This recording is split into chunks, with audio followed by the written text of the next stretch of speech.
Good morning, this is Professor Correa, and today I am going to teach you how to form the present subjunctive in Spanish. The first thing you need to know is that there are two different modes in Spanish. It's called modos. Modo is a way of conjugating or saying how actions are done in Spanish. There are two. El modo indicativo is the one that you've been learning over the past 2 semesters. It talks about real, actual facts or reality. For example, when you say I walk, I work, I study, those are facts and part of your reality. When you say I went, I worked, and I studied, they are also part of that reality. So they are part of the el modo indicativo. On the contrary, el modo subjuntivo is used to express doubt, certainty, will, or to talk about things that have not happened yet, or things that are opposite to reality. For example, the modo subjuntivo is used in Spanish to express something that has not occurred yet. It's just simply a wish, a thought, or maybe a recommendation, or a reaction about something, not an actual event. Let's take a look at some examples. In Spanish, there are two ways to express yourself. It depends on the person who is talking. So indicativo and subjuntivo are the two ways you can do that. El indicativo is just to express objective reality or actual facts. And again, the subjunctive is for anything that you perceive subjectively or not real yet. But I'm going to guide you to some examples. On the left, you are going to notice that the sentence says, espero que me llame hoy. Espero means I expect or I hope she calls me today or he calls me today. This is not a fact. This is just a desire or a wish. In the right hand, you have camino mi perro todos los días. In this sentence, there are no indicators of expecting or wishes. This is just a factual event. I walk my dog every day. So to form the subjunctive, we need to know how to form this structure. A subjunctive has basically two clauses or two phrases. The one to the left is called the main clause, in which you express either a wish or a reaction. In this case, I'm going to say, I want, quiero. And then in the blue, you're going to see a sentence in the subjunctive because it's exactly what I expect or I want it to happen. That is called the subordinated clause. These two clauses are connected by a que. The que is the one used to really bond both sentences together. Unlike English, the subjunctive in Spanish requires the que. In English, you do not. This same sentence in Spanish will sound like, I want you to come to my house. But in Spanish, it will sound something like this. Quiero que vengas a mi casa. I want that you come to my house. It's more emphatic than in English. So there are 4 ways you can express the subjunctive in Spanish. You can express it simply by expressing your desire or your suggestion. Te sugiero que hables con él. I suggest you speak with him. If you want to go more directly, you don't need the que. You just simply say, in indirect way, without affecting anybody in particular, I recommend you to speak with him. In this case, I'm not recommending you. I'm recommending anybody. That is called indirect mode. If you want to say something more impersonal, which means you do not express the wish, you can use an expression. Es importante hablar con él. It's important you speak with him. And finally, you have a direct mode. If you don't want to use the subjunctive, you just simply use a command. Que le hables. That you speak to him. Notice that these 4 examples pretty much have the same idea in common, but the subjunctive mode is the more elaborated one. Let's take a look at some examples. Number 1. Espero que reciclen las latas y el vidrio. If you notice, the verbs in blue are verbs that express a wish. The que, underline it here, is the connector with the next phrase or clause. Number 1, espero que reciclen. I expect or I hope they recycle.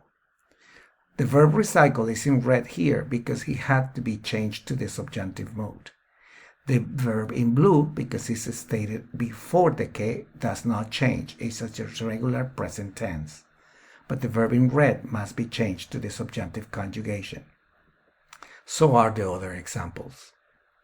But we need to know how to form or conjugate the verb. The verb in red is in subjunctive. Let's see how we go to conjugate it. To form the subjunctive, let's start by taking the verb in the very first person of the present tense in the form of yo. As you know, the present tense always ends in yo, in the O form. Example, yo hablo. We are going to drop the O. And third, we are going to write, instead of the O, the ending. And the ending is opposite to the ending of the verb. For example, AR verbs like hablar will take this ending. Hemos, es, hemos, es, en. If the verb ends in or ir, we are going to switch it to a. Example, a, as, a, amos, ais, an. So the verb hablar will be hable, and the verb comer will be coma. The verb vivir will be viva. Some verbs might end in car, gar, or sar. You need to pay close attention to the ending because verbs that end in car, like sacar, will change the C for a QU, and it will sound saque. Pagar is a verb ending in gar. You will add an extra U. Pague. And zar verbs like comenzar will have to change the Z by a C.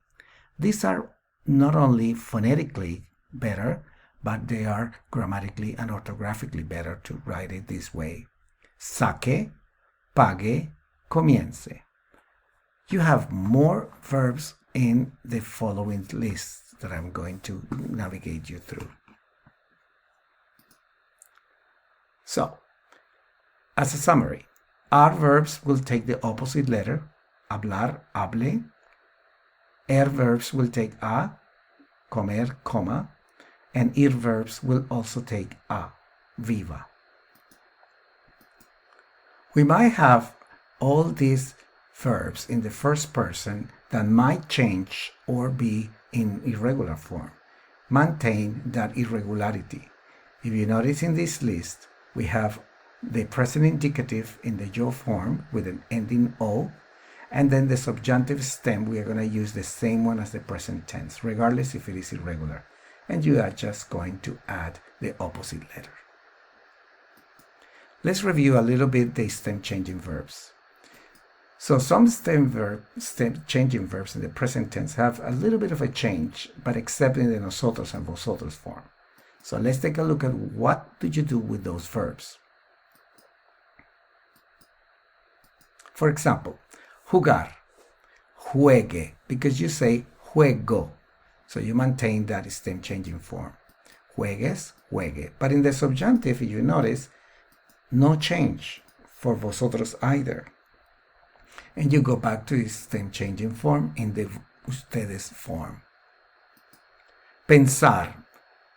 I verbs have the same conjugation. Piense, because you say pienso in present tense. Pienses, piense. But then, yet, on the nosotros form, no change. And vosotros either. Pensemos. And we go back to plural, piensen. Another example is the verb entender. Yo entiendo is the present tense, but in the subjunctive will be entienda. Entiendas, entienda. Subjunctive will not change in the nosotros, o vosotros form, but in the ustedes form. Stem-changing verbs ending in ir have changes in all forms of the present subjunctive. Let's take a look at which ones. For example, the verb divertirse. In Spanish, present tense, you say me divierto, but in this case, you will say me divierta. Te diviertas, se divierta, nos divirtamos, os divirtáis, se diviertan. Nosotros and vosotros forms do not have e, rather just the e, divirtamos. Pedir, pida, pidas, pida, pidamos, pidáis, pidan. Dormir. Pay close attention to the verb dormir. In present tense you say duermo. Duerma in subjunctive, duermas, duerma. But in the nosotros and vosotros form, you are gonna just leave the u. Durmamos, durmais. And you go back to ellos form, duerman. So let's take a look at summary. Other verbs that you might pay close attention that have these irregular forms in the present tense must maintain that stem-changing form. All verbs changing into we, like morir, contar, poder, volver, etc., will have to change. E to IE stem-changing verbs like sentirse, querer, sentarse, etc., will change as well. And verbs E to I will also change, like reír, repetir, etc. Examples. Some examples of these verbs are: es bueno que pidas comida orgánica. It's good that you order organic food.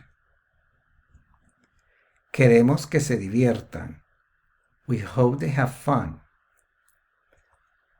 Es bueno que duermas al menos 8 horas. It's good that you sleep at least 8 hours.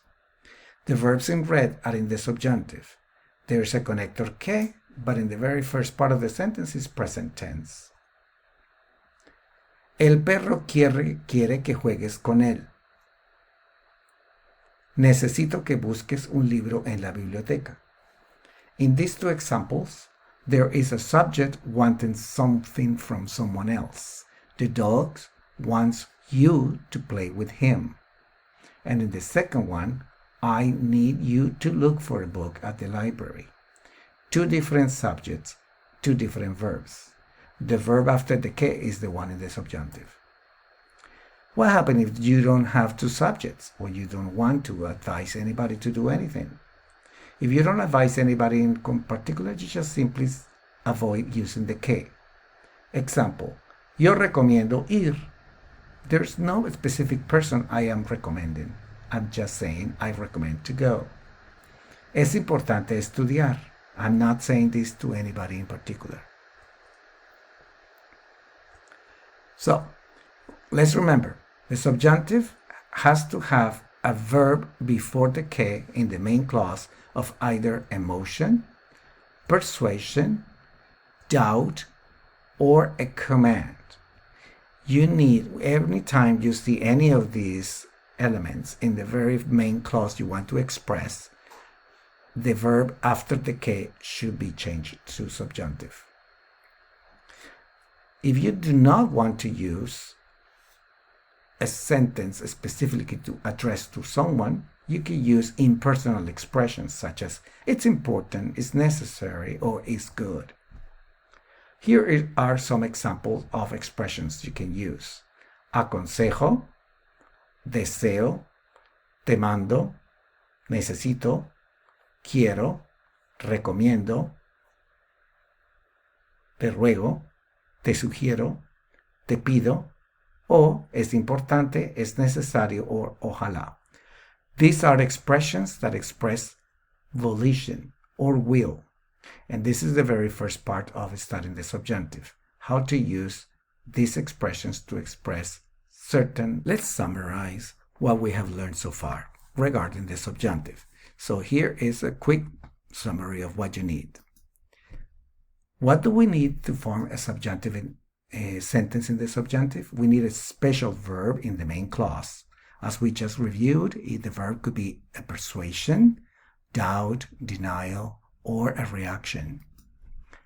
We need two sentences, remember, two clauses or phrases, two different people, two different verbs, and of course the que to connect both sentences. So, which examples in these questions? If someone asks you a question, for example, number 1, ¿qué desea el padre que haga el niño? What does the father wants the kid to do? You respond, el padre desea que el niño estudie. The father wants the kid to study. Notice that in Spanish it sounds like el padre desea que. You need the que. In the next example, ¿qué le recomiendas a Marta? Yo le recomiendo que lea un libro. In this case, I do not need to use ella because I am using le for referring to her. The last exercise is ¿qué sugiere el profesor? El profesor les sugiere que pongan atención. There is no need to repeat ellos in the second clause because les takes care of it. Well, I hope you all have understood the basics of the subjunctive. Gracias.